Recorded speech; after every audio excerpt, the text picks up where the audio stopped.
Makanya kita kan dari awal sudah bilang, sudahlah Hasto, jangan menyerang KPK, jangan menyerang Jokowi dulu. Susun dulu langkah-langkah hukumnya, bereskan dulu langkah-langkah hukumnya dengan pakar-pakar hukum yang ada, Mulia Lubis dan lain-lain, ya, untuk mengatasi masalah ini, mengantisipasi masalah ini. Nah, terbukti mereka tidak serius mengantisipasinya. Apa buktinya? Pra-peradilan menolak. Ya kan? Pengadilan menolak pra-peradilannya Hasto. Ya. Karena dianggap tidak cukup secara prosedural, itu ada cacat. Artinya pengadilan yang menangani pra-peradilan Hasto kemarin menilai prosedur penetapan Hasto sebagai tersangka itu sudah sah. Tidak ada cacat prosedural, kan itu? Iya. Iya kan? Nah, artinya kan dan apa yang diajukan Hasto juga di pengadilan nggak lengkap. Nggak lengkap. Akhirnya ditolak. Nah, kalau mereka serius mempersiapkan ini, kan tidak ada hal seperti itu. Betul. Ini bukan ditolak ya. Tidak diterima. Tidak diterima. Ya. Kalau ditolak itu kan misalnya ada kasus-kasus seperti Novanto ditolak kan gitu. Budi Gunawan diterima. Oh, diterima. Ya kan? Artinya pra-peradilan diterima sehingga dia bebas. Nah, jadi artinya ada persiapan yang matang. Kalau ini kan tidak ada persiapan yang matang. Gitu. Masa sih Bang, gara-gara yang sifatnya personal antara kedekatan Bu Mega dengan Hasto, kemudian mengorbankan, ya kan, para kepala daerah yang sudah berjuang untuk merebut kursi entah bupati, wali kota, gara-gara hanya sifatnya lebih personal gitu loh Bang. Nah, inilah di dalam kita sebagai pemimpin, kita itu harus tahu mana yang bisa, kan harus dihitung, ya kan? Dengan Hasto masuk penjara ditahan, dihitung bagaimana lebih merugikan ketika kita ini supaya kepala daerah tidak koordinasi dengan pemerintah pusat misalnya. Karena harus dihitung itu. Untung ruginya. Ya kan? Algoritmanya kan harus ada. Ya, misalnya ya Hasto udahlah, kita rela ditahan. Nanti kita lihat hasil keputusan pengadilan seperti apa. Ini kan ditahan, harus masuk pengadilan kan. Betul. Berapa tahun dia dihukum kan? Apa kesalahannya? Kan belum sampai ke sana. Karena memang aturan di KPK, orang sudah jadi tersangka harus ditahan. Betul. Ya kan? Nah, sekarang tinggal berjuang di pengadilan nanti. Ya, kalau memang yakin itu kriminalisasi hukum sebagaimana diyakini oleh PDIP, buktikan di pengadilan. Di pengadilan. Gitu, ya. Nah, itu kan perjuangannya ada di sana.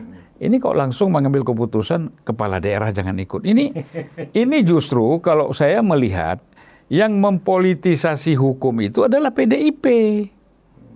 Bukan KPK. Iya kan? Dan terbukti kan mungkin mereka tadinya mengharap Ibu Mega bisa ketemu Prabowo ya. Kemudian langkah-langkah selanjutnya KPK bisa sedikit melemah sehingga Hasto tidak ditahan gitu. Bisa saja kan? Ini kan namanya nuansa. Kita kan tidak menuduh, tapi mungkin saja arahnya ke situ. Tapi kan terbukti tidak terjadi pertemuan antara Megawati dengan Prabowo. Karena banyak sekali ada upaya untuk memisahkan Prabowo dengan Jokowi, justru Prabowo kita lihat gaspol. Hidup Jokowi kata menunjukkan kedekatannya dan soliditasnya dengan Jokowi. Iya. Nah, mungkin ini makin kecewa. Ya kan? Bukannya merenggang, tapi semakin merapat. Sehingga tidak ada jarak lagi. Betul. Nah, ini membuat Ibu makin meradang ya Bang. Ya, meradang dan kecewa gitu. Kecewa.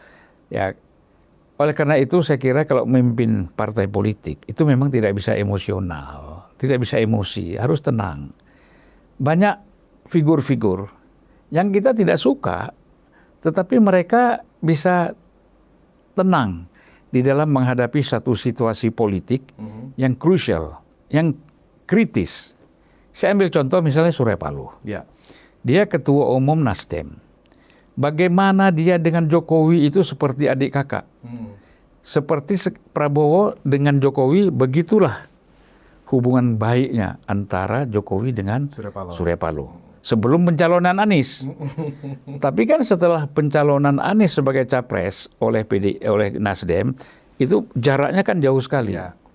Ya kan? Nah, itu sebenarnya galau tuh, buat Surya Paloh tuh galau. Ya.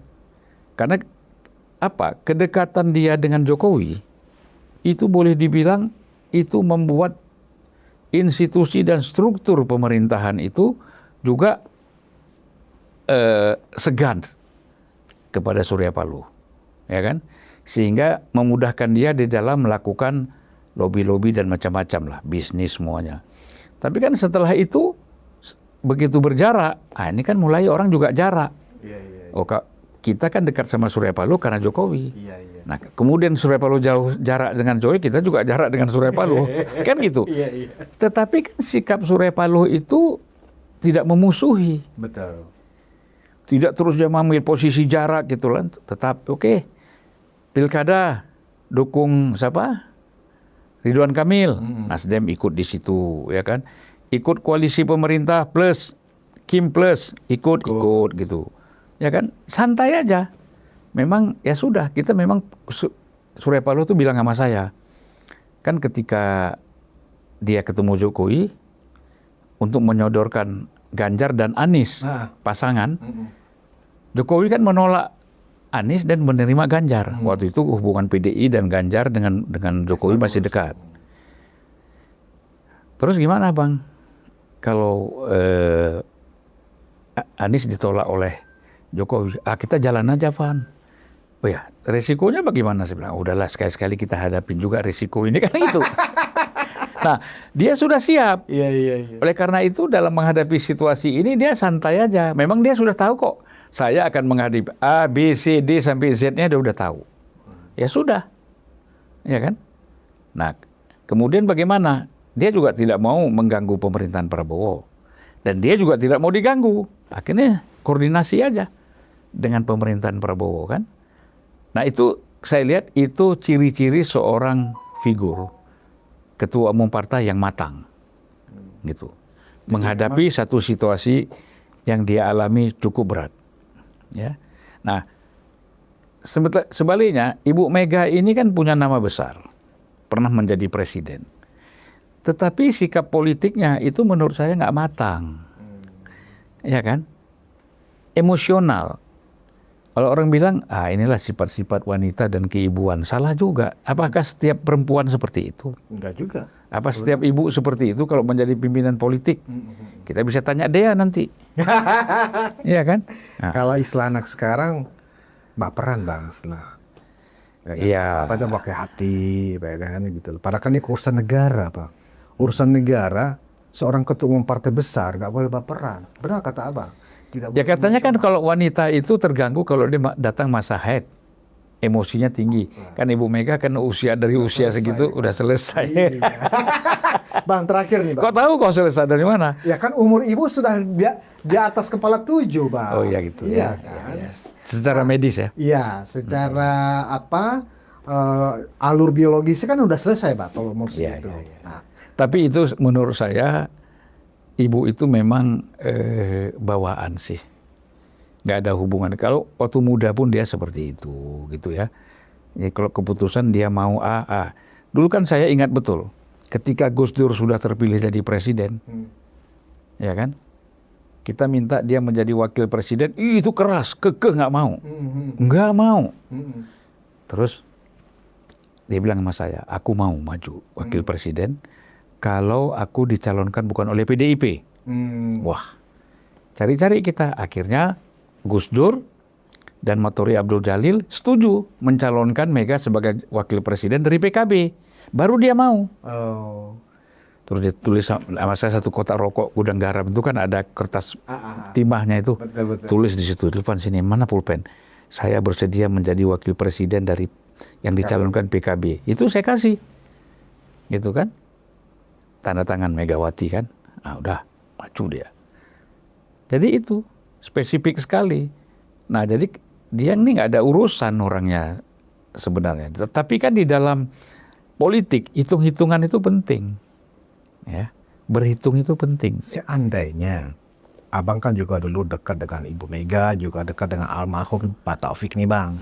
Seandainya dalam situasi seperti ini, ada sosok Pak Taufik Kemas, mungkin keputusan Ibu nggak akan seperti ini kayaknya ya Bang. Ya, karena Hasto, kalau ada Pak Taufik, Hasto tidak bisa berperan seperti ini. Kan gitu. Pasti kan Mas Taufik lebih rasional gitu kan. Kita kan dulu ingat betul, ketika PDIP itu dan seluruh partai-partai yang ada di DPR, kecuali PKB, itu mengkritisi Gus Dur, dia melarang kan, Mas Taufik, janganlah. Udah, kita kasih aja Gus Dur ini sampai 5 tahun gitu kan. Gitu. Karena nggak bagus kalau kita ini menurunkan presiden di tengah jalan gitu. Gitu Pak Taufik begitu pendapatnya. Akhirnya di antara kita tuh kan bingung juga kan. Nah, walaupun akhirnya setahun kemudian Pak Taufik setuju. Untuk Gus Dur Diturunkan karena ada hal yang sangat, karena dekret waktu itu ya. bukan, ada sangat hal pribadi juga gitu loh. Ya kan Gus Dur sempat menuduh bahwa Pak Taufik itu penyelundup mobil kan. Nah, tuduhan itu sampai ke Pak Taufik dari seorang Kapolda misalnya. Nah, di situ Pak Taufik marah. Dia merasa saya udah mati-matian pasang badan, dituduh pula begini. Ya udah saya lepas saja lah gitu. Dia nggak nyuruh juga, cuman dia nggak menghambat lagi. Akhirnya orang jalan leluasa untuk buat gerakan-gerakan, langkah-langkah untuk menurunkan Gus Dur gitu. Nah, jadi kalau ada Pak Taufik misalnya, orang atau figur seperti Pak Taufik, sebenarnya ada yang namanya Puan. Tapi kan Puan oleh ibu dianggap junior, anak, sehingga tidak terlalu didengar kan, gitu. Sebenarnya mungkin dialog di antara mereka ada, tapi ibu kan dominan sekali. Kalau ada Pak Taufik kan ada balance. Bahkan Pak Taufik kadang-kadang satu situasi ada di atas untuk meredam emosinya ibu. Nah, jadi kalau sananya ada almarhum Pak Taufik, nggak ada tuh figur Hasto.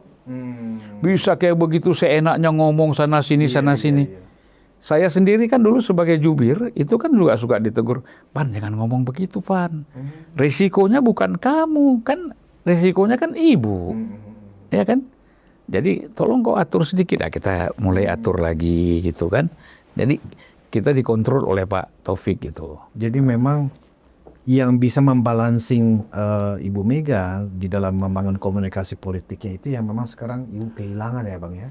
Ya kalau dulu kan Pak Taufik itu kan melakukan kontrol. Kalau sekarang ini banyak provokatif. Ya kan? Masing-masing ingin menunjukkan bahwa mereka itu hebat.